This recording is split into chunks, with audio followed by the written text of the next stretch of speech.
about honoring a journey studded with integrity and conviction, SpeakIn is privileged to facilitate Shri Amitabh Kant on his numerous accomplishments and contribution to India, and confers on him the Lifetime Achievement Award.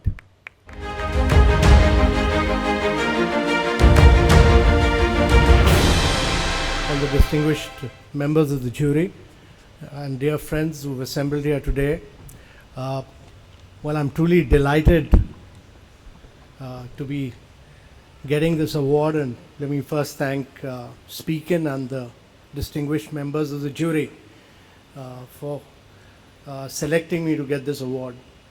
It's a great honor, and I'm truly delighted.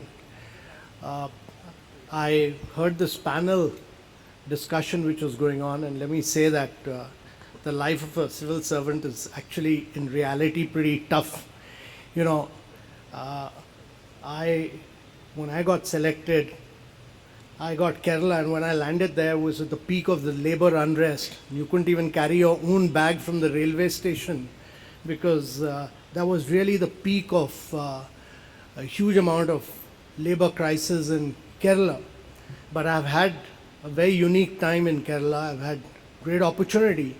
But let me also tell you that I was district collector in Calicut, and they used to say that Calicut is exactly the same as Vasco da Gama had left it when he discovered India.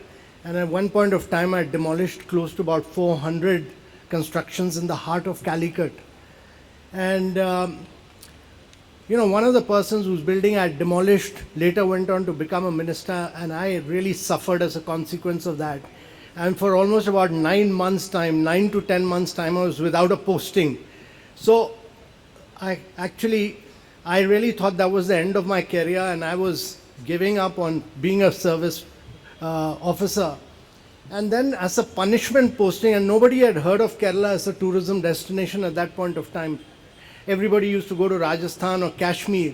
As a punishment posting, I got the job of Secretary Tourism in Kerala.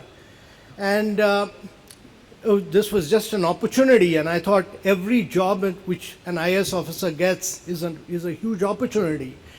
And the only destination at that point which Kerala had was Kovalam, which was a ramshackle beach. We used to get low-value tour operators, charter flights coming in at $20 a night. And I thought that was an opportunity to build Kerala as a unique destination.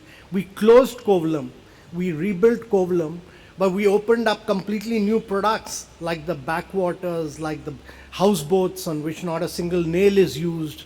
We went back to the roots of Kerala, and we brought back the Kerala traditional art forms, the Kerala cuisine which nobody had heard of, the Kerala martial art.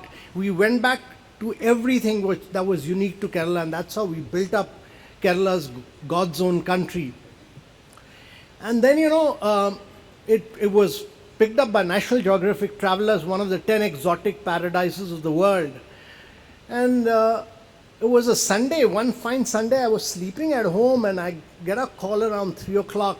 And they said that the Principal Secretary to the Prime Minister wants to, are you Secretary Tourism? So I said, yes, the Principal Secretary wants to talk to you.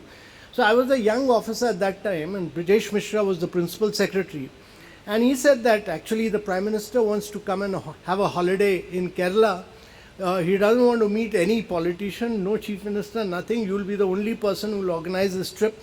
And you manage this whole thing. So I worked this whole trip. Mr. Vajpayee stayed there for about 7-8 days in Kumaragam, and I was the only person with him round the clock, morning, evening, afternoon.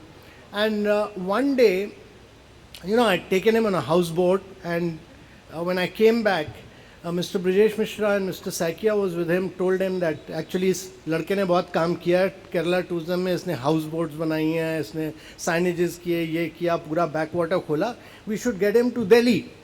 So Mr. Vajpayee asked me कि अमिताभ जी आपने दिल्ली के लिए apply किया है? तो I said नहीं sir, मैंने तो नहीं अप्लाई किया. तो he said आप कभी भी मत अप्लाई करना, क्योंकि आप अप्लाई करोगे तो ये आपको टूरिज्म के बदले विमेन एंड चाइल्ड वेलफेयर में भेज देंगे Brajesh Mishra ji. So I didn't apply. I applied 1.5 years later, And then again, it was a Saturday or a Sunday. I was at home. I get a call ki the principal secretary to the Prime Minister wants to talk to you. I said, "Ab kya hua?" So Mr. Brajesh Mishra on the other side said, "Ki Amitabh, have you applied for Delhi?" So I said, "Yes." "Sir, I've applied for Delhi." He said, "Do you know where you're going?" I said, "Sir, I'm supposed to be going to Finance Ministry. That's what the Civil Services Board, which had selected me for." So I said, "Sir, we're still under process, but I believe Civil Services Board had picked me for going to Finance." So he said, "You're not going to Finance, you're going to Tourism." So I said, "Sir, but there's no vacancy there." So he said, "That's none of your concern. You remember the conversation 1.5 years back in that I will post you to Women and Child Welfare? No, you're going to Tourism." So that's how I got from Kerala. I landed up in Delhi. There was no vacancy. They shifted out the officer who was there. They created a vacancy. I came as Joint Secretary. As soon as I landed, here within 10 days of that, the Twin Tower blast happened. There was war in Afghanistan. There was attack on our parliament. Our hotels had slumped to 10% occupancy.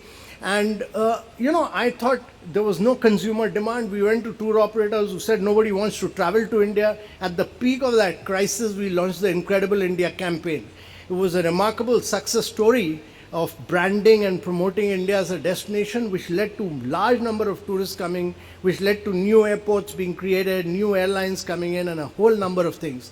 So I've had a great time in the service, whether it was later doing the industrial corridor or ease of doing business or opening up of FDI, or working with the traditional fishermen in Kerala, or working in the aspirational districts and changing the lives of people.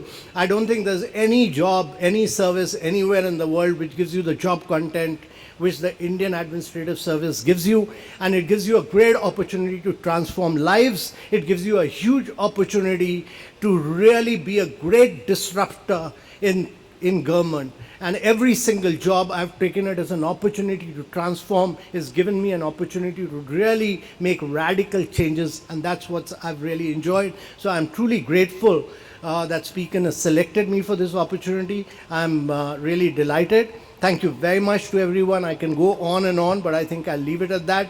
It's wonderful, and I'm truly delighted to have been selected. Thank you very much, ladies.